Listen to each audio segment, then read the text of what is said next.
that are flying over this area so that the flight was so long they had to refuel. It's a very dangerous mission.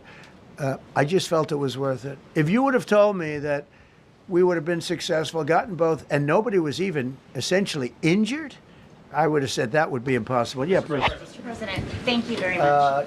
Thank you, sir. Well, I'll come back to you. Okay, thank you. Given that you are now dealing, you say, with a more reasonable, less extreme leadership in Iran, what does that mean for the protesters, for the human rights movement in that country after this conflict? Well, What's your positive. expectation? Yeah, if they assume control, if we do something and they assume control, I think it's very positive, a big step.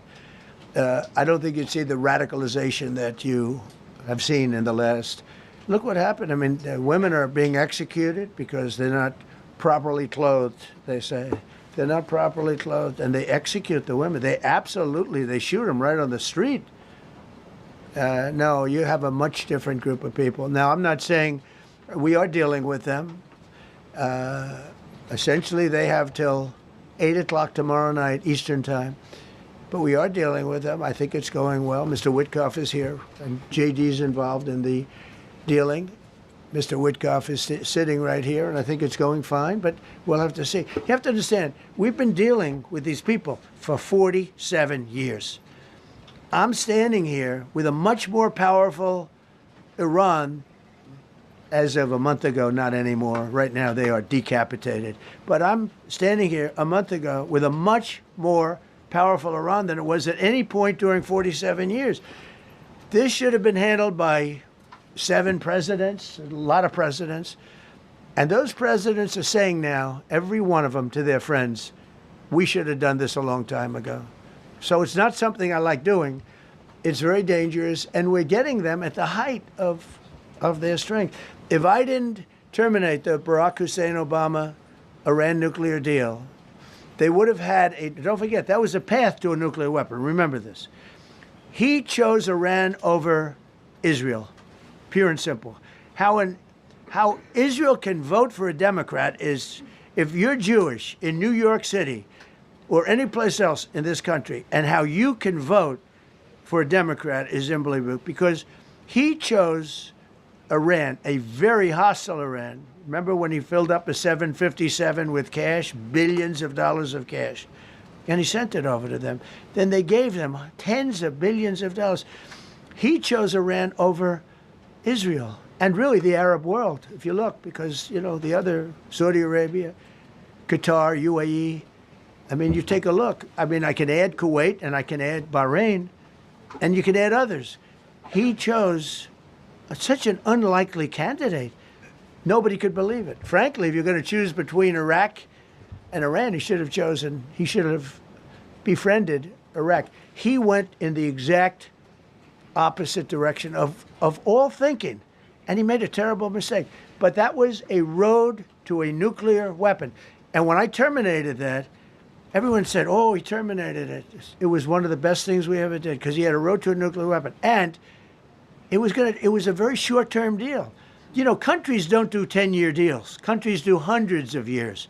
You don't do a 10-year deal. For a country, this isn't, you're a landlord, you're renting a store on a certain street, and you give somebody a 5-year or 10-year lease. This is a country. It was a short-term deal. It was ready to expire. I terminated it before it expired. Took a lot of heat, and it was one of the best things I ever did, because he would have had a nuclear weapon. Then he would have had another nuclear weapon, had those beautiful B-2 bombers not gone in 8 months ago and obliterated that site. And by the way, the word is obliteration. CNN said, well, maybe it wasn't complete. It was so complete that they still haven't been able to get it. It was obliteration. But if we didn't hit them, that was a courageous decision, too, because we had all those planes flying in at night with very little cover, unbelievable stealth planes, and they were able to do their job. If we didn't do that, Iran would have had a nuclear weapon at a high level, either one of those two instances. And if they did, in my opinion, I told this to Bibi Netanyahu yesterday, Israel would have been extinguished. Large portions of the Middle East would have been extinguished, whether it's Saudi Arabia, Qatar, UAE, or others. And you saw that with thousands of missiles raining down upon them. They didn't think they were going to be hit. They thought they'd be watching us fight. And all of a sudden, UAE got hit by 1,500 missiles. He would have taken them out also. And they were powerful. If I didn't come along and terminate the Obama deal, which was terrible, the Iran nuclear deal was a road to a nuclear weapon, a big one, unlimited, legally. I terminated it without even much thought. It was so easy. I terminated that, and then the B-2 bombers. And I did one other thing. I had killed Qasem Soleimani, who was an evil genius. And the reason I did it, I heard he was going to knock out 5 of our military bases. And had he lived, I believe we would be fighting perhaps a different Iran right now, because he's never been replaced, you know. And I did one other, but this one was not picked up. Osama bin Laden. If you read my book, I said you got to take him out 1 year before the World Trade Center came down. So I wish you'd read the book. But you, as a president, to be a good president, I believe you have to have good instincts. And a lot of this is instinct. Yeah, please. Thank you so much for taking my question, Mr. President. Mr. President, last week you suggested that Europe should take the lead on reopening the Strait of Hormuz. Has circumstances changed now that you're issuing a direct 48-hour ultimatum? And secondly, would a new ceasefire include Israel, or would it just be between Iran and the US? I can't talk about ceasefire, but I can tell you that we have a active, willing participant on the other side. They would like to be able to make a deal. I can't say any more than that. But they'd like to do it. You've listed the goals. Excuse me. Please, go ahead. You've listed the goals. Who are you with? Who are you with? My name is Diyar Kurd. I'm with the largest Kurdish media outlet, Ruda Media Network. It's based in Iran. Go ahead. Mr. President, you said before that you don't want the Kurdish forces to enter Iran and be harmed. Do you still want them to stay away? Or what role do you expect them to play now? I'd rather have them stay away. And then, I'd rather have them stay away because I think they bring with them some problems and some difficulties. And I don't think they bring death, I mean, you know, to themselves. But I'd rather have them stay away. Go ahead. Thank you, Mr. President, for the question. Deliberate attacks on civilian infrastructure violate the Geneva Conventions and international law. Who are you with? I'm with the New York Times. Zolan from the New York Times. Are you Are you concerned? Circulation way down at the New York Times. Are you concerned that your threat to bomb power plants and bridges amount to war crimes? No, not at all. No, I'm not. I hope I don't have to do it. But again, I just said 47 years they've been negotiating with these people. They're great negotiators. And because they're not going to have a nuclear weapon. And if somebody that takes my place someday is weak and ineffective, which possibly that will happen because we had numerous presidents that were weak, ineffective, and afraid of Iran, we're never going to let Iran have a nuclear weapon. And if you think it's okay for people that are sick of mind, that are tough, smart, and sick, really sick, you know, from a policy standpoint, from a any which way you want to say, mentally, these are disturbed people. If you think I'm going to allow them, and powerful and rich, to have a nuclear weapon, you can tell your friends at the New York Times, not going to happen. It means violating international law. Quiet. You no longer have credibility at the New York Times. Because the New York Times said, oh, Trump won't win the election, and I won in a landslide. I won every swing state. New York Times said, oh, Trump won't win the election. New York Times has no credibility. The credibility they have is it used to be all the news that's fit to print. The old gray lady, it was great, but they're running on past fumes, and you can't keep doing that. You have to be able to give the correct news. And people like you, who I know, are fake. You're fake. Go ahead, please. Your messaging on the war has moved from the war is coming to an end to war going to be bombing Iran to the Stone Ages. Right. And we've heard a range of those kind of messages. So which is it? Are you winding this down or are you escalating it? I can't tell you. I don't know. I can't tell you. Depends what they do. This is a critical period. They have a period of, well, till tomorrow at 8 o'clock. I gave them an extension. They asked for an extension of 7 days, right? I said, Steve, give them 10 days. 10 days is up actually today, so I gave them 11, I guess, indirectly. I thought it was inappropriate the day after Easter. I want to be a nice person. They have till tomorrow. Now, we'll see what happens. I can tell you they're negotiating, we think, in good faith. We're going to find out. We're getting the help of some incredible countries that want this to be ended because it affects them also. A lot of people are affected by this. But we're giving them till tomorrow, 8 o'clock Eastern time. And after that, they're going to have no bridges. They're going to have no power plants. Stone Ages, yeah. Stone Ages. CNN fake news. Are you willing to make a deal that does not include reopening the Strait of Hormuz, or is that now a top priority? I would say it's a very big priority because, see, that's one thing that's a little different than other things. We can bomb the hell out of them. We can knock them out for a loop. But to close the strait, all you need is one terrorist that somehow has a truck loaded with, because you can carry them in trucks, large trucks, a water mine, drop them in the water, and now you tell people that own ships that cost $1 billion to don't worry about the mine. You can do that even just by saying we put mines in the water. So it's not like the rest. We can knock out their military. We already have. We've knocked out their Navy. We've knocked out their Air Force completely. We've knocked out 158 ships in 3 days.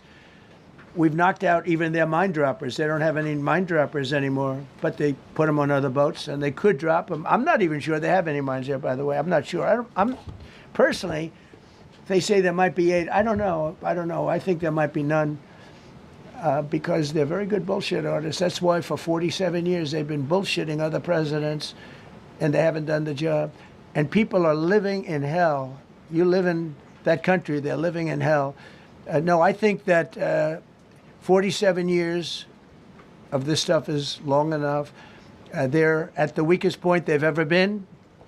They have no Navy, they have no Air Force, they have no anti-aircraft weaponry, they have no radar, they have no communication. In fact, the biggest problem we have in our negotiation is that they can't communicate. I said to Steve, what are they saying? Sir, they can't communicate. They have no method of communication. So we're communicating like they used to communicate 2,000 years ago with children, bringing a note back and forth. They have no communication. But all I want to see is I want to have a safe world. And you're not going to have a safe world. Israel will be gone.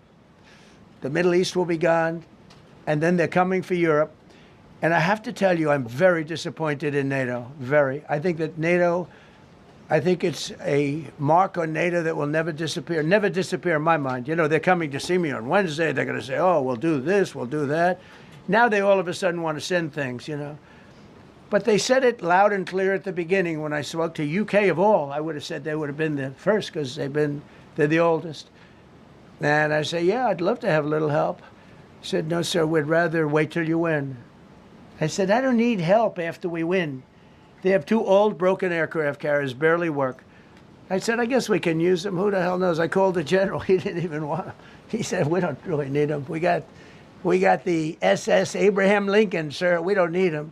You know, we have, in terms of technology, we had one day 101 missiles going at 2,700 miles an hour, aimed at the Abraham Lincoln. 101 missiles.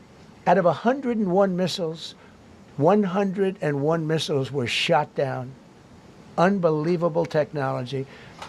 10 years ago, 5 years ago, I don't know if that would have been possible, but 10 years ago that wouldn't have been possible.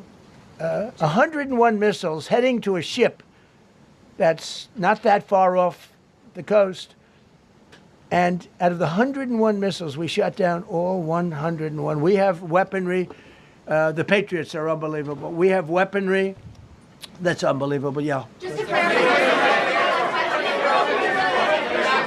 Go ahead, please. Yes. Thank you, Mr. President. You said earlier today during the egg roll that you would like to take Iran's oil, but Americans want U.S. forces home. Correct. What's that trade-off? If I had my Does it choice, take too if I had my much time? choice, yeah, because I'm a businessman first. With Venezuela, as you know, the war was over in about 45 minutes. And we have great people running Venezuela, very good people. I mean, the relationship is good.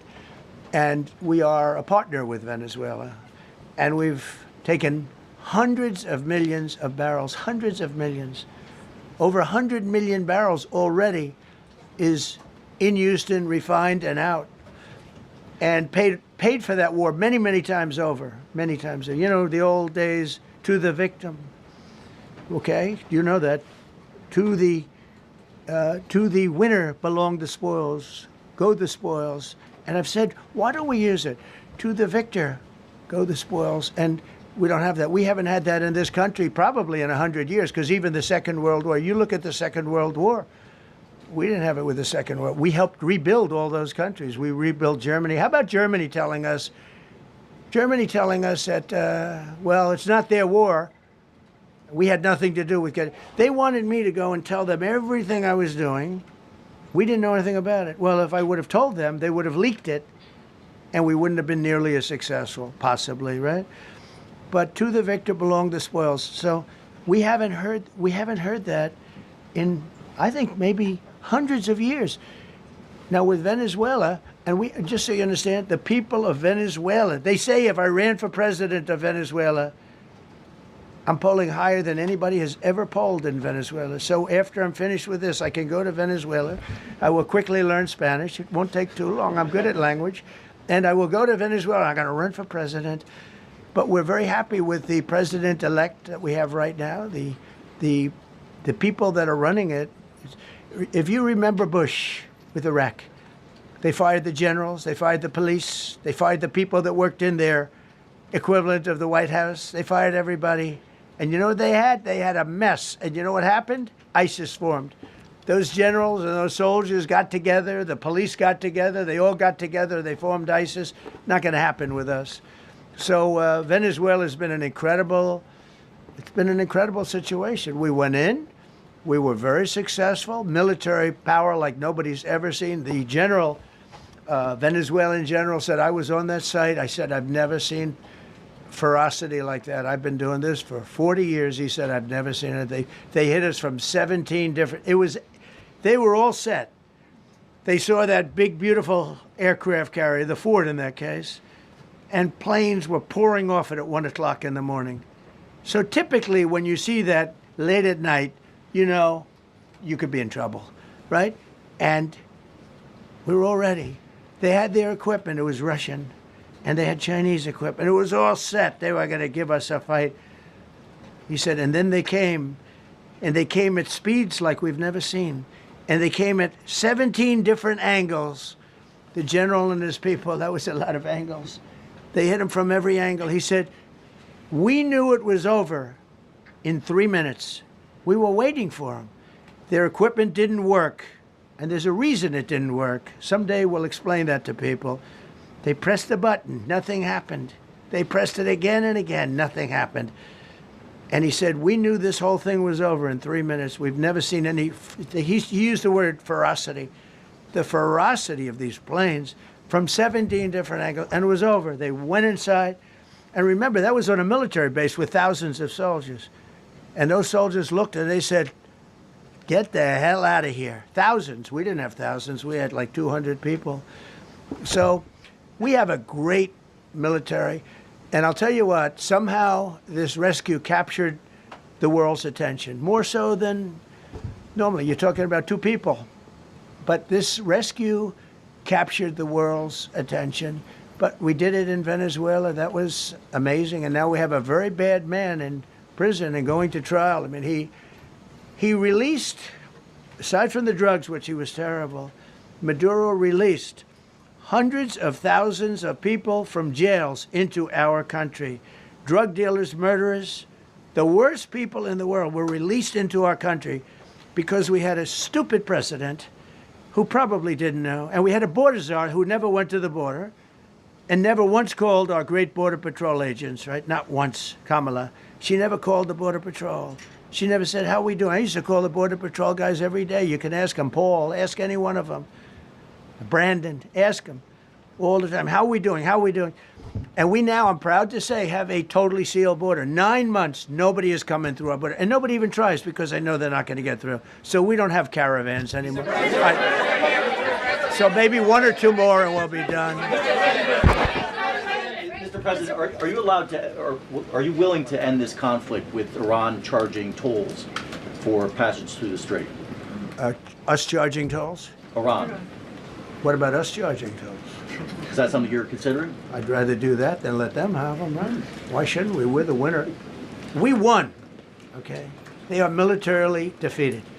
The only thing they have is the psychology of, oh, we're going to drop a couple of mines in the water, all right?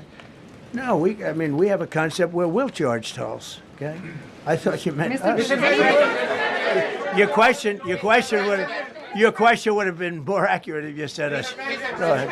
Thank you very much. So just to clarify, in order for Iran to successfully meet your deadline tomorrow, do they have to make a deal, open the strait, or both? We have to have a deal that's acceptable to me. And part of that deal is going to be we want free traffic of oil and everything else. Mr. President, thank you very much. You've said glory be to God in this conflict. Do you believe that God supports the United States' actions in this I do, war? because And have you God sought is his good. direction? Because God is good, and God wants to see people taken care of. God doesn't like what's happening.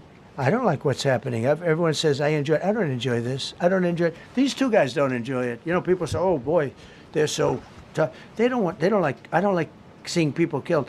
I've ended 8 wars. Nobody's ever done it. The person who won the Nobel Prize came to me and said, "You deserve the Nobel Prize." She announced that when they announced, they said, "Goes to Maria. She's a great person, really a good person." She said, "No, no, no. This is ridiculous. They gave me the Nobel Prize. President Trump ended 8 wars. I could go over every one of them, including India and Pakistan, where the Prime Minister of Pakistan said President Trump saved from 30 to 50 million lives. That makes me much happier than what we're doing right now.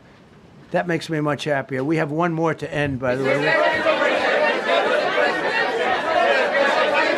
Okay.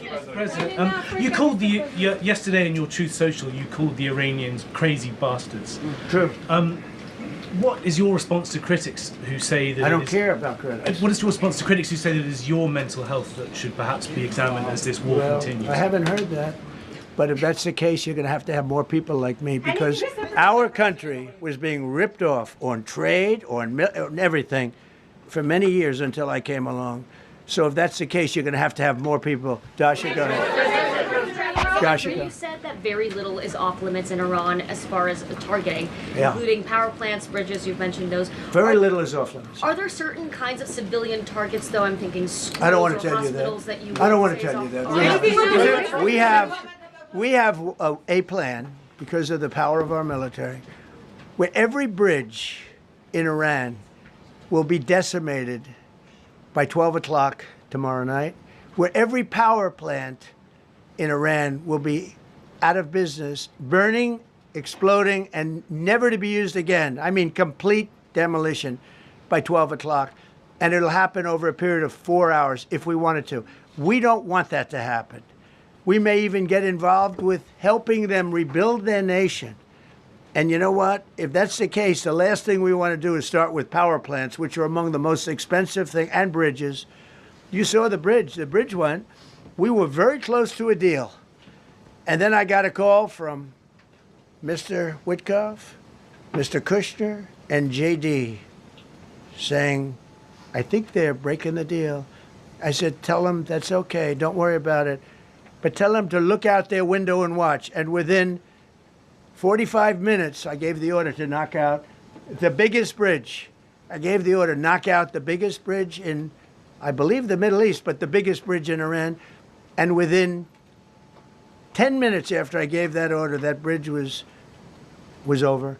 So do I want to do that? No. Do I want to destroy their infrastructure? No. It will take them 100 years to rebuild. Right now, if we left today, it would take them 20 years to rebuild their country, and it would never be as good as it was. And the only way they're going to be able to rebuild their country is to utilize the genius of the United States of America. Mr. President, on NATO, you voiced your displeasure with NATO in the past. Is there a danger to the U.S. not being the de facto of the leader of the alliance, and then other powers within the alliance then getting the decision making when it comes to wars and nuclear weapons? No, it's not a danger. Look, we went to NATO. I didn't ask very strongly. I just said, hey, if you want to help, great. No, we will not help. I said, that's all right. You don't want to help?